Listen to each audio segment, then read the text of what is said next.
Glennie Geckos also. And today we have a pretty cool video. We are going to share with you some of the geckos that we found at Tinley. So the October show was supposed to be mainly geared towards geckos, which is my thing. So we decided to go there originally as like a way to market and get to know people and share Glennie Geckos with people, so that way they know who I am, because I'm still small in the scheme of things. But then naturally I get there and that's not the case. I end up coming home with geckos, so yeah, I shouldn't be surprised. So, but we found some really good deals, and he actually, one of them that we're going to be sharing today is his, so I got him hooked. This is this is your how many? Well, technically this is my second gecko. Yeah, there you go. But it's the first gecko that I bought. So, with his own money. So yes. Now I got him hooked. Yeah. So, anyways, where do you want to start? I think we should start with the big one. I say we save the big one for last. We like the big shebang. Well, we can start with the Sarah then. Yeah, we can start with the Sarah. So, a little bit of a backstory on why we have a Sarah Sonorum, or prehensile-tailed gecko, for lots of different names, but in case you don't know what one is, I mentioned all. So I have one at home that I actually got from a friend who got it from a friend, and his name is Aragon, and he's close to being ready to breed, but I didn't have a female for him, and there's not a lot of breeders out there that work with Sarahs. So it's kind of hard to find a female, and I was being kind of picky about what I wanted, because I wanted to, he's got like some white spots, but they're really like tiny, and I wanted to find a female that had better spots on the back, so that way I can improve that and make better looking babies. And while I was at the show, I actually, wasn't it you that saw them originally? And then another guy was like, actually, you should go check out so-and-so's. Yep. So we went and checked out so-and-so's, which happened to be South Tex Gex. So if you haven't heard about him, Carl Vargas, he's real cool. He's got lots of different really neat geckos, but he actually had a lot of Sarahs. And only like a handful of females, most of them are males, but I found one, and we happened to get a deal on it. Yeah, we got really lucky. He was kind of kicking himself in the butt for that one, because he thought it was a male when he priced it. So it was priced as a male, but it was actually female. And when we were like, wow, and he's just like, wait, that's a, oh shoot. Yeah. So, but she's hiding in her sphagnum moss. I don't know if we can show you or not. Yeah, I was going to just show you in the container, but she doesn't want that. So I'm going to see if I can pull her out without her being psychotic. For anyone that's never worked with Sarahs, normally they're pretty, like, rambunctious, but all of his tend to be kind of more calm, he said. And then we held this one, and it was super calm. So if you can see, she's got, like, the little spots on her back.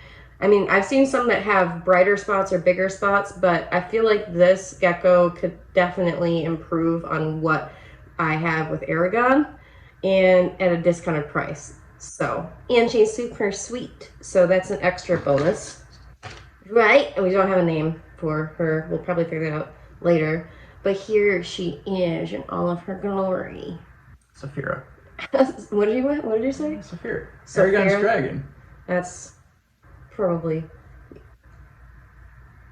It's actually really good. Kind of corny, but Kind of corny, but yeah. I likes it, actually. There you go, baby. I'm going to put her back in here, guys, because we still have a ton more to show you. But that was one of the ones that we picked up, and I'm actually quite excited for, because there's not, like I said, there's not a lot of people who are breeding them. And I'm kind of hoping to work on those lines and eventually see what kind of genetics they hold, because, you know, he shared with us one that was like dark base, and then it had like reddish orange like patterning on the back, and it looked really, really cool. So we'll see. And it didn't really look like it had any spots on its back, like the white spots that we showed you. Right. So I don't think that they've been worked with enough to really know their full potential, and I think it'd just be kind of a fun like side project, and we'll see how it goes. So what do you want to show next? Let's show them the gargoyles. Gargoyles. Okay, so like the last time that I went to one of my favorite breeders, Kelly from Eclipse Exotics. She was also kind of sitting right next to her boyfriend, husband, I'm not sure what they are, but Paul from Rag House. They always have amazing gargoyles. And I had to just go chit-chat with her because, you know, we like chit-chatting about stuff. And then also check out what she had. And so the first one I'm going to show you guys isn't the nicer one. It's still nice, but we have one that's like even nicer next to it. I don't know if you can see him. I have to take him out. He or she, don't really know at this point. The dad of this one is, I guess, on the larger side, like 120 grams. And so she bred this line to kind of be more on the bigger side. So I'm excited to see how big this gecko could get and see if I can kind of like work that into some of my own lines as well, because I thought it'd be really cool to have like 115, 120 gram gargoyle, right? Because they normally only get to maybe, I think the biggest one besides that I've ever seen was like 80 grams. So 115 would be great. I remember she was saying that she bred them for their size too. So the one that he has right there doesn't have a name, but it's from her group. Was it group 2? I believe it's on here. I'm pretty sure group 1? Group 15 maybe? Group 15, yeah, right there. I was like, where was it? Group 15? So she said that group normally, oh, he's from group 1, so that's where I got it confused. My bad. But she said, get out of here, down. Okay.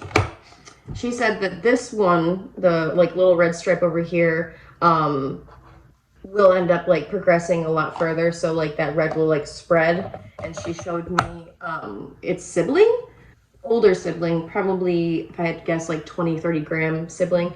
But it was like super saturated in red, and it was really, really beautiful.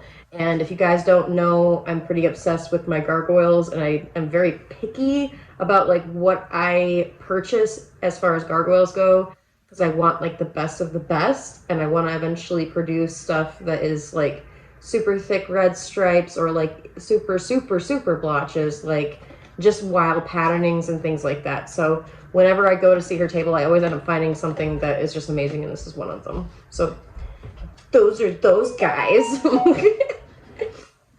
Also, I did a little thing. So there were a few people that have really kind of helped me along with my gecko business, or like at least breeding, like learning how to do everything. And a couple of them were Will and Audra from Flawless Crested Geckos, and also Brian from Altitude Exotics. So I actually took a couple of my own geckos from like what I've produced last year, and I brought them to the show, and I gave them to them as gifts, and they both were honestly kind of shocked that I did that and very thankful, but it made me feel very good to like give back to them because I feel like they've given me a ton. And it was just my way of saying thank you. But like, and so I didn't expect it, but when I gave Brian his gecko, he actually said he'd give me a deal on one of his. So he ended up saying, hey, you know, whatever, I'll work with you. So I ended up like looking at his geckos for a long time. I almost went home with a Super Dalmatian. But then I saw this one gecko kind of crammed in a corner and I could barely see like its patterning. It was just kind of smushed. And I asked for him to pull her out, and he did. And he said this was the best extreme Harlequin that he'd ever produced, but it only had like one downfall, and it was the fact that it had spots. But I saw her, and I had to have her. Let's see if I can get her out. So I don't know if you can see her spots there, but look at her. Look at all that patterning. Hardly any base color. Super sweet. She's tired of being in a cup. I'm sorry, love. But so yeah, I got her at a discount again. But this girl has actually got some pretty decent plans. I have Francis Bean. I'm sure you guys remember me talking about him in the past and my idea of trying to create a Super Dalmatian Lily White. So when I saw her and I saw how much patterning was on her and then the spots and everything like that, I had to have her. And I think that even if I don't create like a Super Dalmatian with her and Francis, I'll at least have really nice looking Lily Whites because she's got a lot of patterning. And I'm just excited to see what happens. And if we end up getting Dalmatian spots too, that's like a super win, right? She's trying to run away. Of course she is. I don't have a name for any of these geckos yet, but this one is from Brian at Altitude Exotics. And she, I believe, is either ready to breed or very, very, very, very close. Okay. Yeah, you did. Time to put it. Okay, so that is her. And I'm sure you'll probably see more of her. I'm planning on going home. We're still here in Illinois.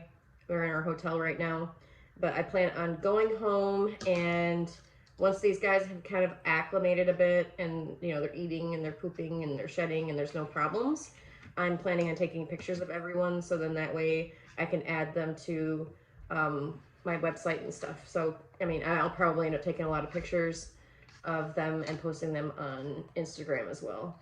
So, look for them there. There we go. And so the next one we're going to show is actually his. So, and we got this one on a deal as well. Yeah. Like, honestly, the price that we paid for it was stupid low.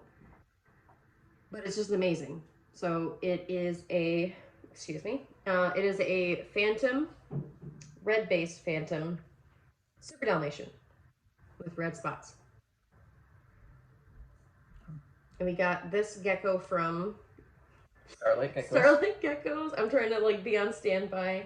So when these guys are in cups like this and they're like in a busy, crowded place like Tinley, when you first open up the cups, they tend to be a little bit crazy. They just kind of needed a moment to adjust to what's going on.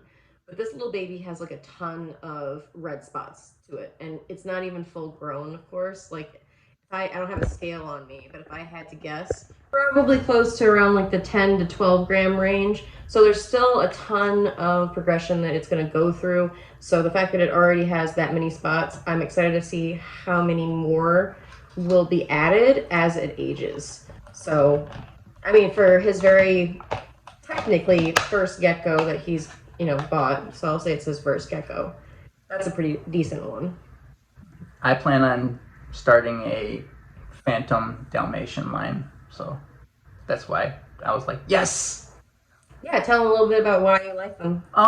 Well, actually, I didn't know anything really about them until a month and a half ago. Maggie introduced me to them, and I've just kind of been working with her, doing the cleaning of the cages and the upkeep and stuff. And I was like, you know what, these are kind of cool. And I started getting into it more and more. And she was originally trying to sell one of hers, Charmander, and then she offered it to my nephew, and my sister couldn't take care of it, so I was like, you know what, I'll take it. And I've just been taking care of it, and it's really, really cool. Yeah, Charmander was one of my pet-only geckos. It was from one of my nicer pairings, but unfortunately, somewhere along the lines, genetics do wild stuff, and unfortunately for that gecko, we ended up with kind of like one gimpy leg, like it was shorter than the rest of its legs, kind of like a Nemo gecko. But I loved it when it first hatched. It was like crazy red, nice patterning, nice head structure, but one gimpy leg. So it's like, what the heck? What the heck? But he's cute, and I named him Charmander, and I'm kind of happy that he at least has a home now.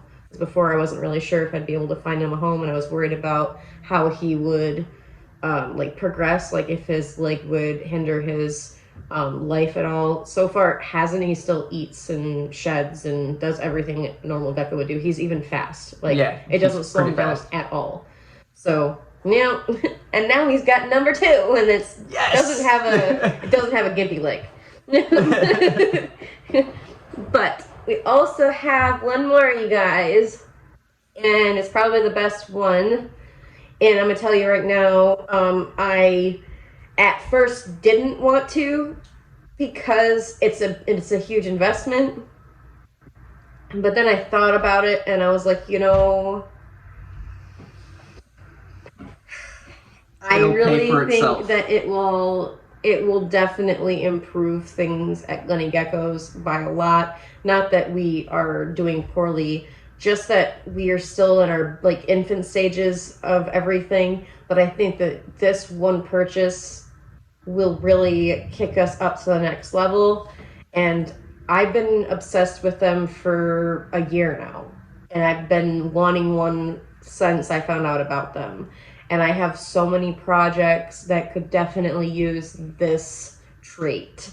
So, like, I didn't think that I would drive down here on a business adventure to try to market my brand and get one. Like, and that if you would have told me a week ago that's what I would be doing, I'd be like, you're stupid. No, that's not happening. But I'm a liar, so it did. And so, yeah, this gecko actually came from Korea originally, and it came from Raptor.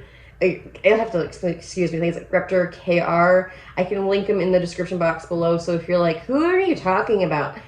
You can find them. I'll link everybody's in the description box. So in case you haven't heard of them, you can check them out because everybody that we purchased from has been super awesome. Yeah, they've been really nice. And, you know, I want you to support them just as much as you support me and vice versa. And, but anyways, so this gecko came from Korea, and the guy that produced this gecko isn't really well known. He kind of keeps to himself. He likes to keep a low profile is what he said. He mostly just sells in his country to like the people that he knows, and they're just kind of like reoccurring customers over and over. This is like his first like time out of his country, like selling here, and he had these things priced for a ridiculously low amount in comparison to what you would normally find them here. Yeah, a really good deal. Even compared to like what he spent on his very first set. So I just couldn't pass it up. It would be stupid for me to pass it up because I'd be kicking myself so hard if I did. So, all right, drum roll.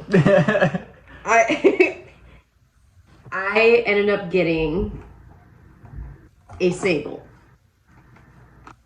You know, not a lily white, just a regular sable. But if you guys know anything about them, you'll understand why this is huge.